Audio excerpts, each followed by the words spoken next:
Today, I wanted to share my story, my journey to financial independence with you. But keep in mind, it's a pretty weird story. It's a pretty weird journey. Okay, it's definitely not like what you always hear about, like the traditional sense of achieving financial independence. It's a lot more different. I hope it's going to be interesting to you, but make sure that you stay to the end because I'm going to put it all together and to see how this crazy journey of mine has all come together to where I am today. Now it's going to be a little bit difficult for me because how do I put my entire adult life into just a few minutes of a video? Okay, so just bear with me here. I'm going to try to roll through this really fast. But it all started when I was 18 years old. Around October of 2012 is when I first went into the military. I first went into the Marine Corps, and from there, that was when I got my first paycheck. Okay, spent 3 months in boot camp in San Diego, and right out of the bat, I first got out and I got my first paycheck. Okay, it wasn't really a paycheck, it was direct deposit, but it was around $1,000. Yep, so 24 hours a day for 3 months. I spent all that time and I got about $1,000 out of it.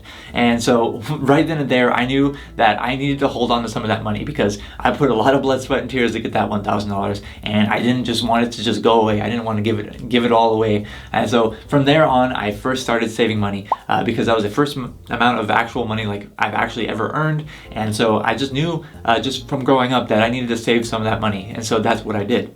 Fast forward a little bit to December of 2013, a little bit of like about a year later, a little more over a year later, I think that's when I first discovered like what financial independence was. I kind of discovered like what I was doing all this for. Why was I even saving money? What's the point of it?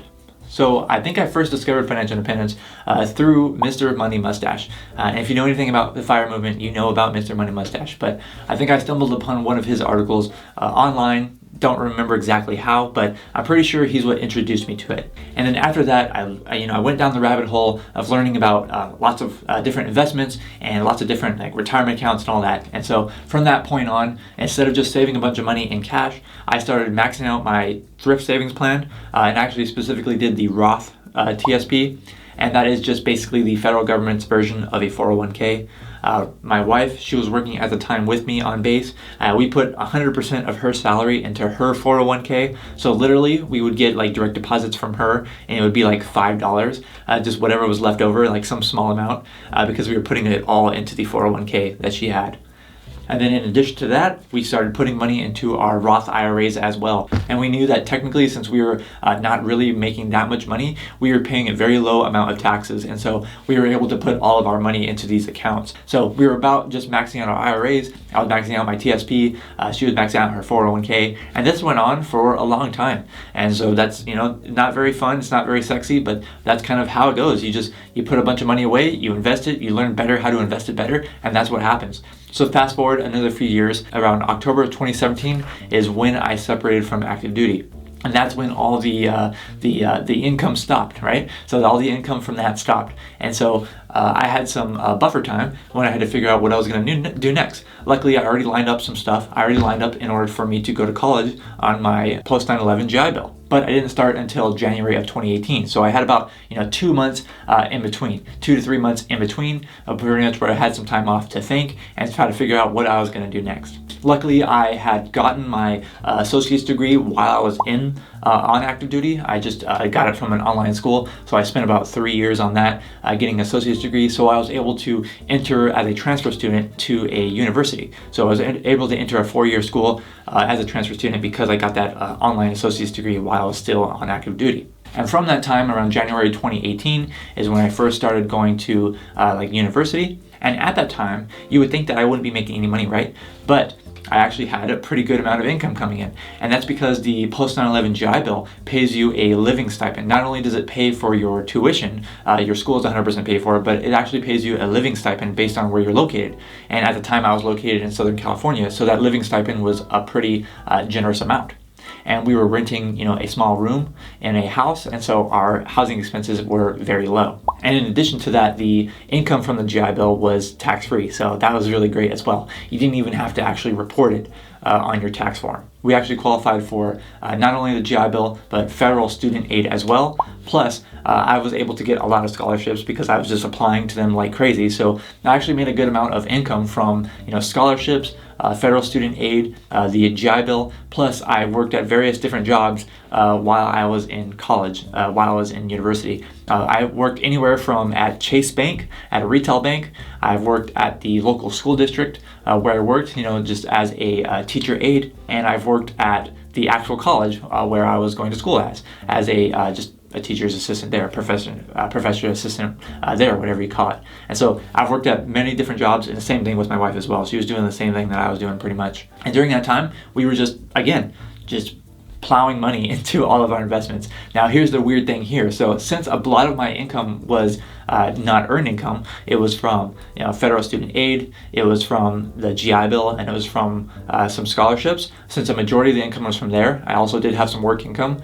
That means that I couldn't max out any kind of 401ks. And the jobs that I did have, they didn't really have 401ks anyway. And so this is where I actually had to start putting a lot of money into a regular taxable investment account. And so during these next, I think 3 years that I was in college, that I was in the university, I actually built up a taxable investment account a lot more than I did like my other retirement accounts. They were already built up from when I was in the military. Like the 401ks, they were already built up, but I ended up rolling those over into IRAs. So we had a pretty good amount in our IRAs, both traditional and Roth. But now I was putting a lot of money into the taxable investments because the income was not considered earned income, and therefore it couldn't be contributed to like a 401k or to a Roth IRA. I still maxed out my Roth IRAs as much as I can with the earned income that I did have. And so ultimately what it really means is that I had a bunch of different money in a bunch of different accounts. And when I graduated, I had a pretty good amount in taxable investments. We have a pretty good amount in Roth IRAs, and we have a pretty good amount in traditional IRAs. So we're pretty well, as you say, diversified across those different kinds of investment accounts. But one other thing I want to take note on here throughout that journey while I was in college was around January of 2019. And that's when I first got into starting my own online business. Okay, it started out with building websites and writing blog posts. So if you're curious to see my very first online business, it's actually a camping website called smallcarcamp.com. All right, and that's where I wrote over 100 blog articles in order to get traffic from Google, and it has been semi-successful. I have made a few extra $100 per month off of that website every single month for the past about a year. So I've been working on that since 2019, and then somewhere in there as well I created oncashflow.com, but I found out that trying to write articles about finance and ranking on Google is pretty much impossible because they give priority to the very large and reputable websites. And so instead, somewhere along the way, I learned about YouTube and how I could share and learn a lot more about personal finances, financial independence, and investing. I could share it a lot more openly on YouTube, and that's how I got to where I am today. And if you like where I am today, please make sure you like this video because it really does help me out. I really do appreciate that, especially if you're enjoying it so far. So at this point, I've been working on the business. I'm in school, I'm making this money, I'm putting it all away, I'm investing it all. And here's another part where I really want to kind of note, because it's kind of a pretty important turning point here. In March of 2020, we all know what happened there. So something happened with the markets as well during that time. And stocks were, temporarily plummeted, I think like 40% down to like 40% from their high. So that was a pretty crazy and volatile time. But me, at that time, I was actually invested had an asset allocation of about 80% stocks and 20% bonds. So I noticed at that time that the stocks were significantly down and the bonds were holding steady. And I said, you know what? Why not take advantage of this opportunity and rebalance all of my bonds into stocks?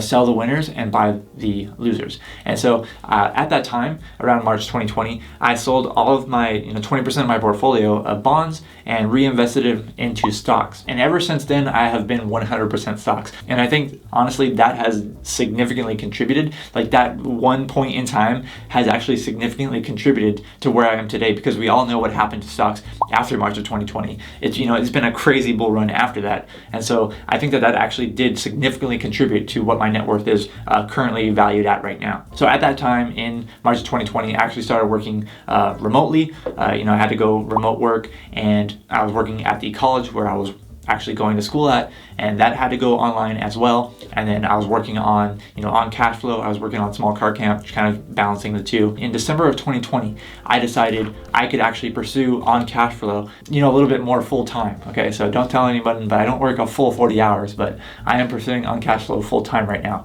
whatever you want to define full time as. But around December of 2020, that's when I decided I'm going to make a drastic move here. I'm going to move all the way from California to Tennessee, participate in some geographic arbitrage. I bought a house a very cheap house for around $110,000. It's a pretty good darn house, but $110,000 can buy you a pretty good house over here. Well, it did until all the inflation, but but right now, so I bought that house. I moved to Tennessee. All my expenses drastically lowered. Everything drastically lowered in price. I had a good amount of investments already saved up. I was going to school remotely, I was working remotely, and so everything was working out. And again, a few months later, I was 27 years old, as I still am right now as I'm making this video. In August of 2021, I graduated from that college with 2 bachelor's degrees. The job there ended because I ended being a student, so you're no longer allowed to work there remotely, unfortunately. And then I decided to pursue on cash flow full time. So this is where I am today, right now. I am what you would kind of consider, I guess, Barista FIRE, because I am pursuing on cash flow as a business to get some cash flow for myself, and I am also going to be utilizing some of my investments, some of my net worth to kind of, just replace and supplement whatever I don't or am unable to get from the business. And so those two are kind of working hand on hand right now to allow me to live the lifestyle that I want to live. But please, let me know what you think in the comments below. Do you think that it was a good idea that I decided to pursue on cash flow full time? Do you think that it's a bad idea that I'm kind of giving up a future career in finance or computer information systems? Also, what does your FIRE journey look like? Is there any kind of similarities, or how does it differ from my own FIRE journey? If you want to support on cash flow, if you want to support this channel and you want to get some extra perks along the way, then consider checking out the oncashflow.com/join, the private members group that I have over there, currently hosted on Patreon. So there are some great benefits that you can if you do want to help support the channel for just a few dollars per month. I know you can afford it if you're watching this channel, but if you think that you get any kind of like a small monetary value out of the information that I present on here, I would really appreciate that if you go and just check out that page. You can get some pretty cool perks, like every video that I put out, you get it 2 days early, and you don't have to watch any ads because I upload them separately, and so they're all going to be ad-free for you as well. And also, you can also contact me and get in contact with me through Patreon as well. You can send messages on there. So just check it out on oncashflow.com/join. And thank you so much for watching this video. I'm Zach from oncashflow.com, and I hope to see you next time.